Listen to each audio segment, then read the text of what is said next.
سعيدا كن فريدا عش بفخر في الحياة لا تبالي فالمعالي بالتحدي لا سواه. Urwa ibn Zubayr said, my maternal aunt said to me, which is Aisha. Aisha is his maternal aunt. He said, by Allah, my son, we spent 40 nights and no fire nor lamp was lit in the house of the Messenger of Allah. Right? We just didn't have the oil to do it. And he then asked them, in such a case, what did you used to live by? What did you used to eat?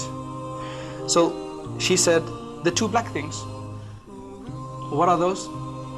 Dates and water. No, water is not black. But in Arabic, you use these terms, what you call, like one term dominates the other and you kind of dual it. Because in Arabic, you have a singular, dual, and then a plural. Whereas in English, we just have a singular and plural. So they say qamarain. Qamar means moon, shams means the sun, but they say qamarain, which means the sun and the moon. So they use these dual terms sometimes to mean two things that are partners with each other, and there, dates and water was staple, right? So that's what we used to survive by. Now, when I was studying up in Bury at the seminary there, this hadith, whenever it would be related in Bukhari or Muslim, the Shaykh would say, okay, we're going to try this out. So he would order all of these dates and have them placed all around the madrasa and say that there's going to be no food cooked today. I want you to survive on dates and water today. Now for us it was very interesting because dates was a delicacy, was something that was a luxury. You didn't get them, in those days you didn't get many dates. This was about 15, 20 years ago. Nowadays there's dates everywhere, they're coming in from all over the, from Saudi Arabia to California, right?